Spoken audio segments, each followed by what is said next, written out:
hace más de 2000 años, nace una iglesia, la iglesia de Jesús. Ese nacimiento ocurrió cuando Jesús se va al cielo y le dice a sus discípulos: quédense aquí, esperen la promesa, porque el Espíritu Santo vendrá sobre ustedes y serán llenos del poder del Espíritu Santo. Nace una iglesia, nace una nueva generación, nace la esperanza. Y cuando nace la iglesia fue un momento glorioso, poderoso. Amén. Fue un momento que cambió la historia de la humanidad. Incluso antes y después de Cristo lo divide la historia.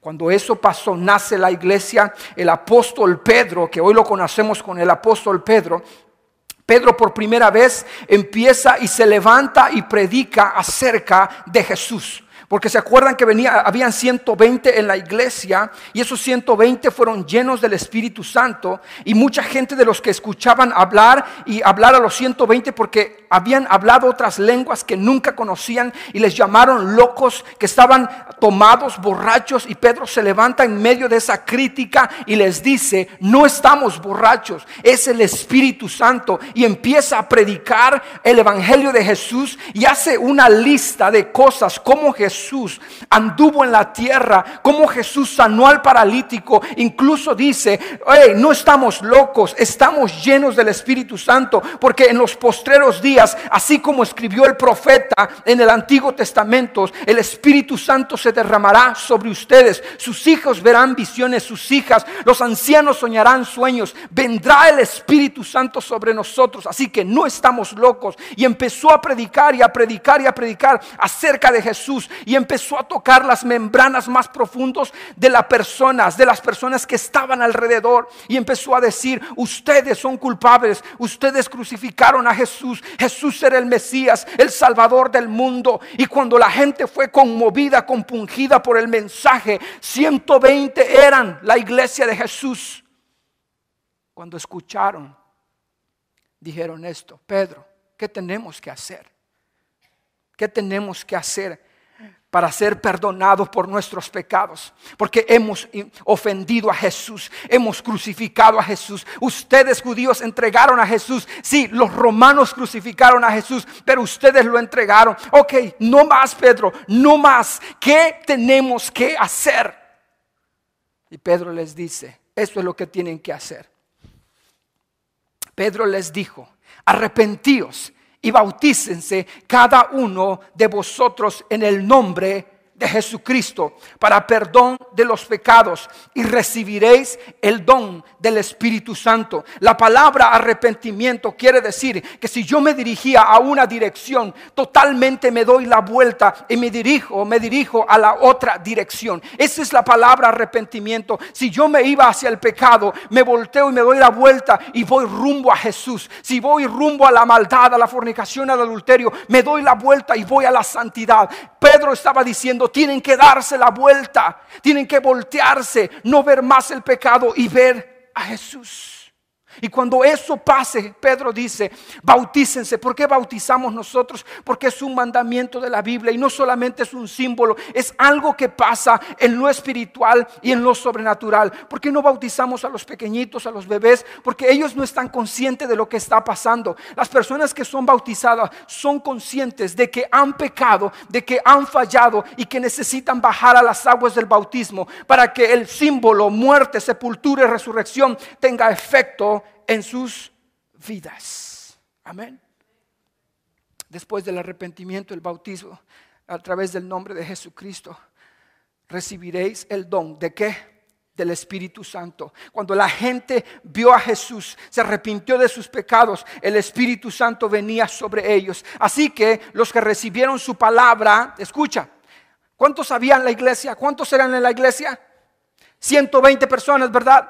120 personas, y 120 personas fueron llenas del Espíritu Santo.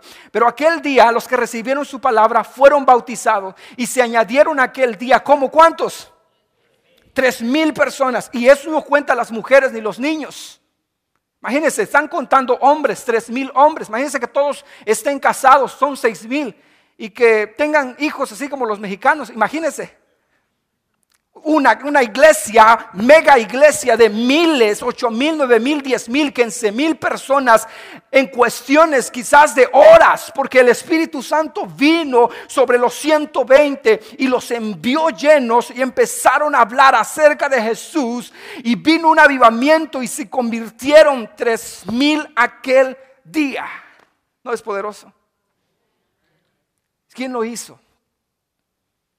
El Espíritu Santo. El Espíritu Santo. Mira, si usted está aquí y dice: pastor, no puedo cambiar, no puedo dejar esto, no puedo dejar aquello, ¿sabe qué? Le tengo una noticia: el Espíritu Santo lo quiere hacer libre este día. Amén. Si usted no puede dejar alguna cosa, alguna adicción, el Espíritu Santo puede con esa adicción y lo puede convertir a un cristiano, y puede poner sus pecados en la cruz para que Jesús los tome y los perdone a cada uno de nosotros. Amén. Ahora nace la iglesia de 120 a 3,000 y empieza a haber una iglesia enorme, y esa iglesia es un movimiento, no para. 2,000 años han pasado, la iglesia sigue ¿qué? Viva, en victoria. Jesús dijo que las puertas del infierno no iban a prevalecer en contra de la iglesia. La iglesia eres tú. La iglesia no es un edificio, no es algo que venimos cada domingo, no es un lugar, no es una idea. La iglesia esta es la iglesia. Es un organismo vivo que se mueve, que hace algo. La iglesia tiene manos, la iglesia tiene ojos, tiene pies. La iglesia está viva. ¿Qué es la iglesia?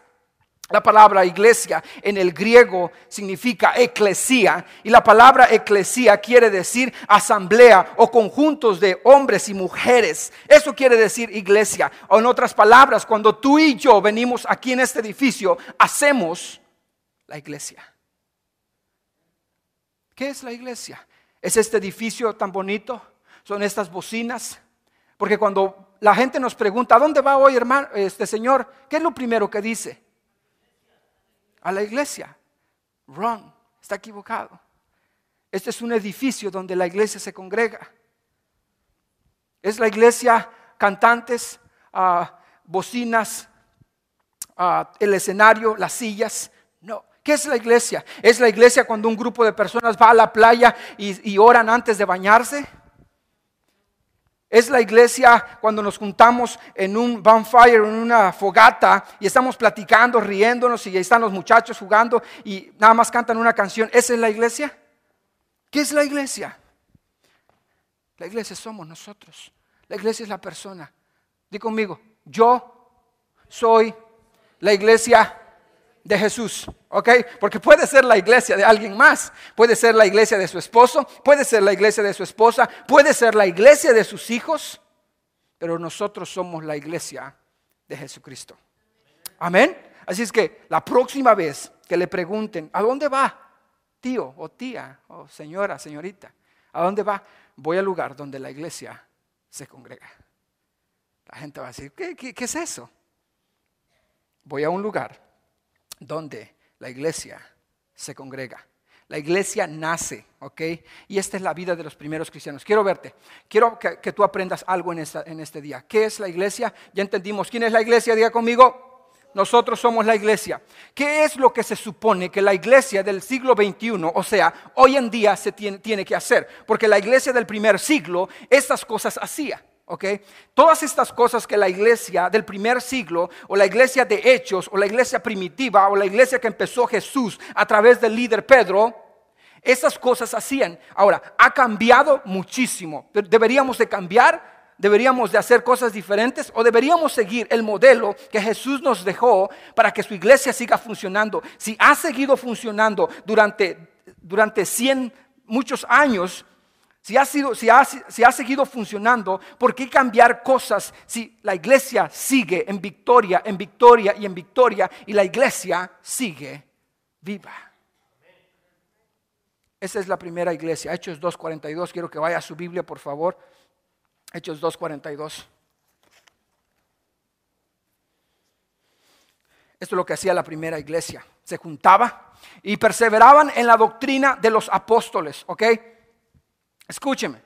Y perseveraban en la doctrina de los apóstoles, en la comunión unos con otros, en el partimiento del pan y ¿en qué? En las oraciones. Entonces la iglesia primitiva se juntaba para tomar la Santa Cena. Cada vez que se juntaban para tomar la Santa Cena. ¿Cuál es el punto de tomar la Santa Cena? Es recordar que Jesús entregó su cuerpo para morir por nosotros, para ser castigado por nosotros. Y la segunda cosa es recordar que por esa sangre preciosa, santa, somos nosotros curados y perdonados del pecado. Amén. Dale un fuerte aplauso al Señor si te gustó eso.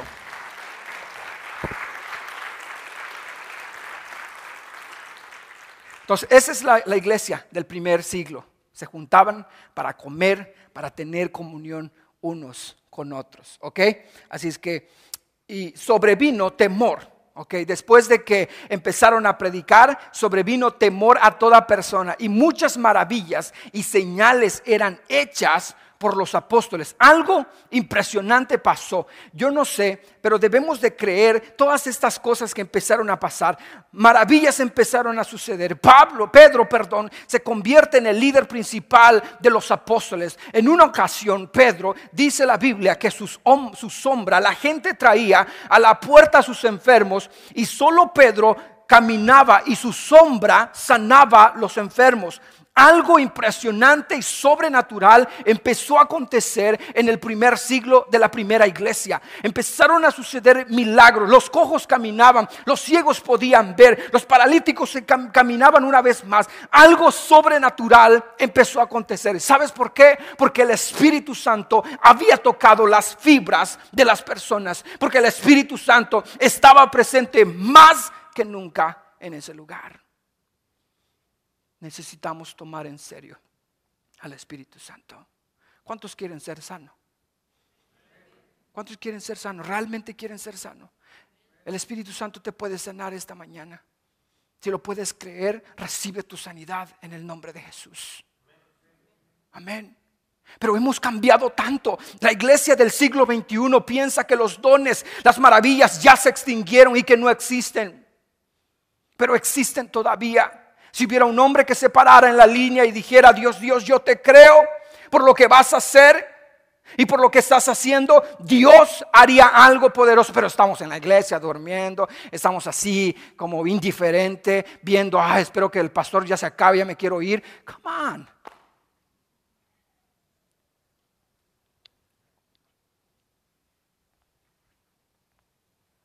Iglesia, cuando viene el Espíritu Santo y cuando nos ve indiferente con nuestras manos así, y pensando en la novela, en el programa, en La Voz Kids que va a pasar más a rato, yo no sé si pasa ya, pensando esas cosas, ¿tú crees que el Espíritu Santo te va a hacer un milagro?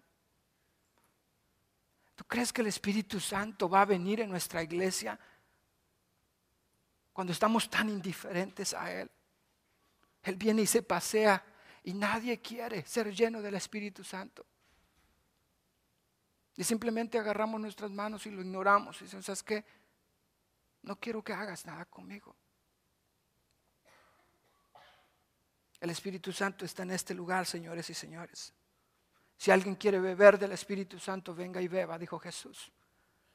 Si alguien quiere ser sanado, venga y sea sanado. Pero lo tiene que querer. Jamás el Espíritu Santo te va a forzar a hacer algo que tú no quieras. Jamás. Cada vez que nos acercamos a orar, dice Santiago, que creamos que Él está ahí. Pero cada vez que nos oramos nosotros, ¿cómo vamos con Él? Creemos que Dios es un distante y que está tan lejos de nosotros. Santiago dice, y les doy este consejo, que cada vez que nos acerquemos al trono de Dios y busquemos la presencia de Dios, creamos que Él está tan cerca de nosotros. Y empezó una revolución de maravillas y señales, y eran hechas por estos hombres que le creyeron a Dios. 120 están revolucionando el mundo entero. ¿Qué es lo que no podemos hacer nosotros si tenemos el mismo Dios que tenían los apóstoles? La Biblia dice que Dios es el mismo de hoy, de ayer y por todos los siglos. ¿Ha cambiado? Ha cambiado. En el primer siglo cambió Dios y dijo: en el siglo XXI no me voy a aparecer, no voy a salir en escena, no voy a sanar a nadie, no voy a sacar a nadie de depresión, no voy a hacer nada con ustedes en el siglo XXI. No. Dios está presente hoy. más que nunca. Amén. Dios está presente y Dios quiere que realmente experimentemos su poder. Y escucha, todos los que habían creído estaban ¿qué? Juntos.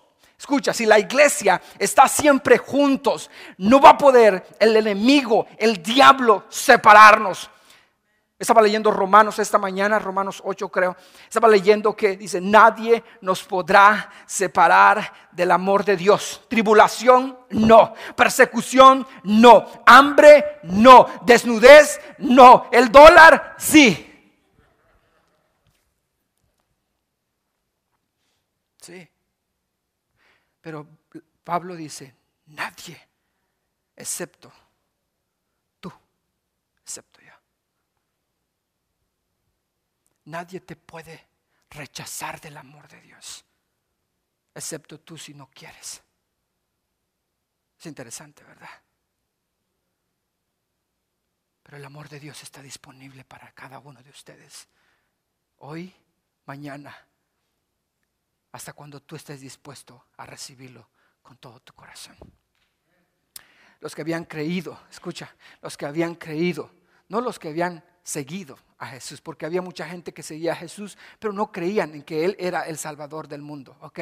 Una cosa es seguir a Jesús sin creer que es el Salvador del mundo, y otra cosa es creer y seguir a Jesús, sabiendo que Él es el Salvador del mundo, amén.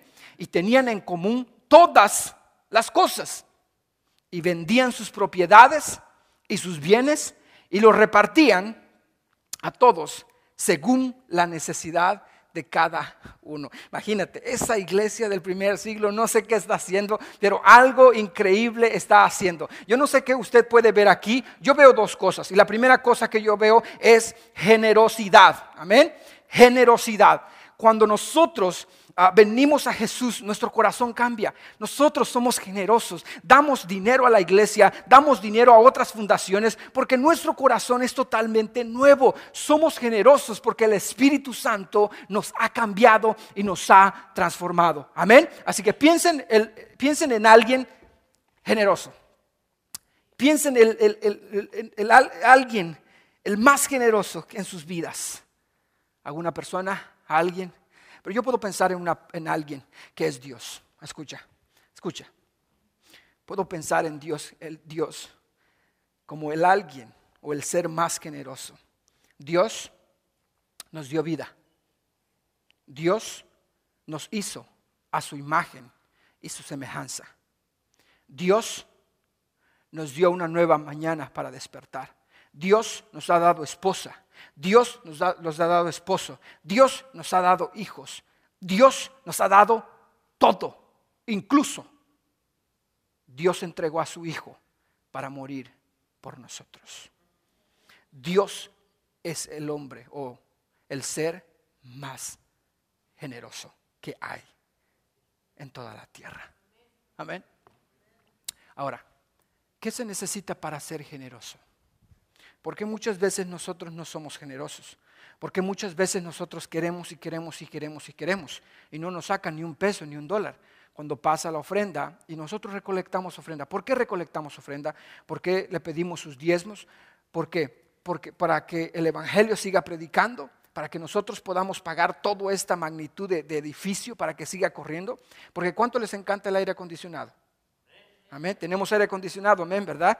Por eso recolectamos dinero para pagar el aire, para pagar la luz. Pero no somos generosos de la noche a la mañana. No somos generosos si el Espíritu Santo no está en nuestro corazón. Pero cuando viene el Espíritu Santo, la generosidad simplemente fluye de nuestras vidas. Amén. Así es que debemos de ser generosos, hermanos. Debemos de ser generosos. Nosotros no forzamos a nadie a dar aquí, ¿ok? No le ponemos una pistola, no los manipulamos. Yo no sé si alguien nos ha manipulado a dar dinero, ni siquiera yo predico acerca del dinero. Nunca cheque el YouTube, nunca va a escuchar un mensaje acerca del dinero, porque no estamos preocupados por el dinero, estamos preocupados por su corazón. Porque si su corazón cambia, usted va a ser generoso. Y queremos que usted dé a la iglesia por generosidad. No porque se sienta presionado por alguno de nosotros. Amén. Así es que necesitamos gente, mujeres generosas que se parezcan a Dios. Porque si Dios es generoso, su pueblo, su iglesia necesita ser ¿qué? Generosos.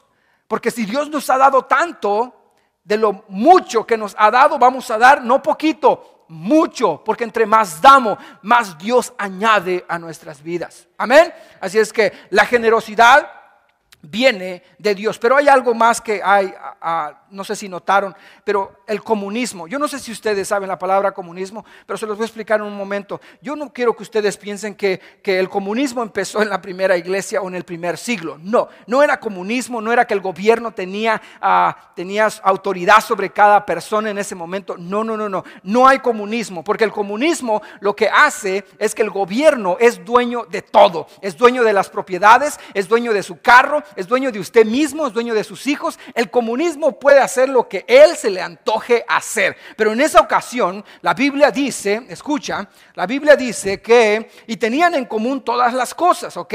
No era nadie rico, no era nadie pobre, y si habían rico vendían sus propiedades, y al que no tenía le daban aún un poco más. Pero ¿qué estamos haciendo en la iglesia del siglo XXI? Vemos a un hispano que quiere progresar, y ¿qué hacemos nosotros como los cangrejos? Pum, pum, pum, y no dejamos que progrese. No progreso yo, menos progresa él. ¿Qué somos entonces? No somos la iglesia de Jesús, porque la iglesia de Jesús, esto es lo que hace.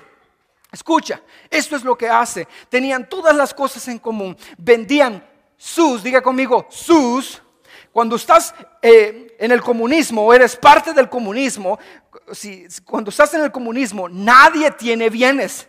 Y aquí dice que sus propiedades, entonces el gobierno no tenía nada que ver con ellos. Sus propiedades y sus bienes, y los repartían a todos según la necesidad de cada uno. Esto es lo que es la iglesia. La iglesia es el cuerpo de Cristo. La iglesia se duele. Cuando usted agarra un martillo y está clavando ahí en su casa y se pega un dedo, ¡pah! No solamente le duele este dedo, ¿verdad? ¿Qué le duele? ¿Qué dice? Me dolió hasta el corazón. ¿Sí o no? ¿Por qué? ¿Por qué le dolió el corazón si se pegó un dedo? ¿Qué tiene que ver el dedo con el corazón?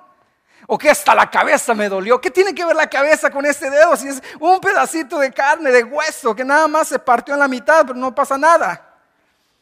¿Qué tiene que ver? ¿Sabes qué? Es que este pedacito de hueso llamado dedo o una uña que se cortó le duele todo el cuerpo. No va a trabajar una semana por una uña. Se tenían que reír. No va a trabajar toda la semana. Pero por este pedacito de hueso se duele todo el cuerpo. Así es la iglesia. Si alguien se duele, la iglesia se duele. Y perseverando unánimes. Cada día en el templo. ¿Dónde permanecían unánimes? En el templo. ¿Por qué nos juntamos en el templo? ¿Por qué no en el parque? ¿Por qué no en la playa? Porque todo el mundo se va a querer meter en la playa y a nadar. Nadie me va a poner atención en el sermón. ¿Por qué no alrededor de una fogata? Que todos van a estar viendo la fogata y nadie va a poner atención. ¿Por qué en el templo? ¿Por qué la iglesia del primer siglo se juntaba en el templo? La iglesia del primer siglo hacía grandes reuniones y hacía reuniones pequeñas. Y perseveraban unánimes cada día en el templo. Tenían sus reuniones en la sinagoga. El templo para ellos era una sinagoga. La sinagoga era parecida a este lugar. Pero no tenían techo, no tenían paredes.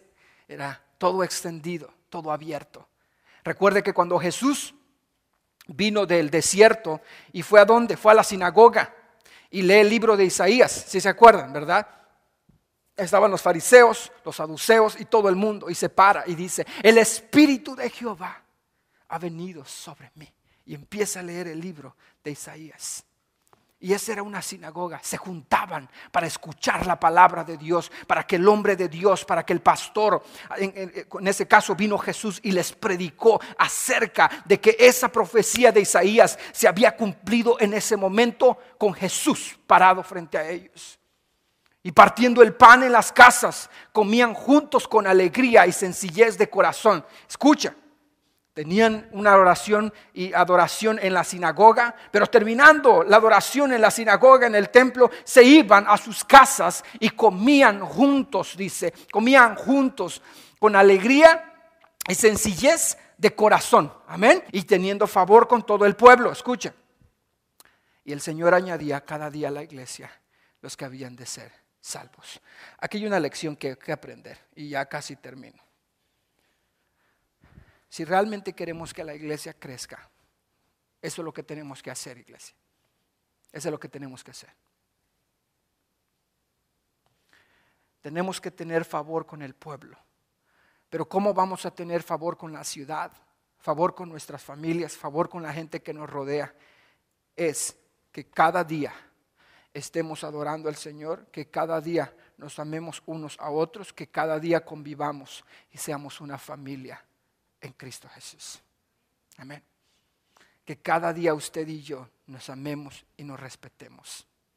Que cada día vivamos en comunidad y en comunión, porque eso a Dios le agrada. Amén. Que cuando alguien se duela del cuerpo, alguien más está ahí para ayudar. ¿Ok? Si el dedo se lastima, el corazón va a empezar a latir más fuerte, porque siente una presión fuerte aquí. Si alguien se cae en nuestra iglesia, la misma iglesia está ahí para ayudar. Pero ¿sabe qué? Escúcheme lo que voy a decir. Esto es importante. Esto es importante. Jesús dijo, separados de mí, nada podéis hacer. Si usted quiere ser parte del cuerpo de Cristo, usted tiene que aceptar a Jesús en su corazón. Usted tiene que vivir de acuerdo a la palabra de Dios. Y usted tiene que ser parte de esta familia. Cuando usted es parte de esta familia, visita todos los domingos, se hace miembro de esta iglesia, sirve en esta iglesia, se conecta con otros de esta iglesia. Yo puedo saber quiénes son mis ovejitas y yo quiero que todos sean mis ovejitas porque los quiero cuidar a todos. Porque yo no quiero que cuando yo le hable a usted diga, pastor, yo no soy su oveja, no me diga nada. Ok, discúlpeme. Pero yo quiero que usted sea mi ovejita para poder cuidarla y darle el mejor trato que se pueda dar. Quiero abrazarlo. Cuando usted está dolido, quiero abrazarlo y decir, ¿sabes qué? Todo va a estar bien. Vamos a trabajar juntos. Vamos a orar juntos. Porque somos el cuerpo de Cristo. Amén. Si usted se cae y nadie lo sabe, si usted se cayó una vez en esta iglesia y nadie supo, dos cosas pasaron. Quizás nadie llamó porque nosotros no somos omnipresentes, no estamos en todos los lugares. Pero si usted nos llamó y llamó a alguien de la iglesia, ese alguien de la iglesia nos llamará y estaremos ahí por usted. Amén. Queremos estar ahí por usted porque de eso se trata la iglesia. Queremos ayudarlo, queremos a que usted crezca espiritualmente, queremos que usted ame al Señor con todo su corazón. Mi esposa me dijo, antier estábamos platicando, porque vimos a un pastor que fue mi pastor hace 10 años, estábamos platicando y nos dijo algo muy interesante. Si realmente queremos que la iglesia crezca, será que crezca espiritualmente. Ese es lo más difícil. Lo más difícil es que la gente crezca espiritual. Podemos crecer en números y llenar todo este lugar, pero ¿sabe qué? Yo quiero que usted crezca espiritualmente. Quiero que usted sea lleno del poder del Espíritu Santo. Quiero que tenga hambre de la palabra de Dios. Quiero que asista a los eventos. Quiero que venga a los hombres para que sea retado por Dios. Quiero que venga al evento de mujeres. Quiero que vaya al estudio de mujeres para que Dios le hable y el Espíritu Santo lo toque en el nombre de Jesús. Iglesia, no te pierdas ningún evento, porque ¿sabes qué? Allá afuera no hay nada. Ahí hay mucho que perder y aquí hay mucho que ganar. Tu vida espiritual es más importante que nuestros deseos carnales, que nuestros deseos de otras cosas. Cada día, escúchame, cada día tomamos decisiones.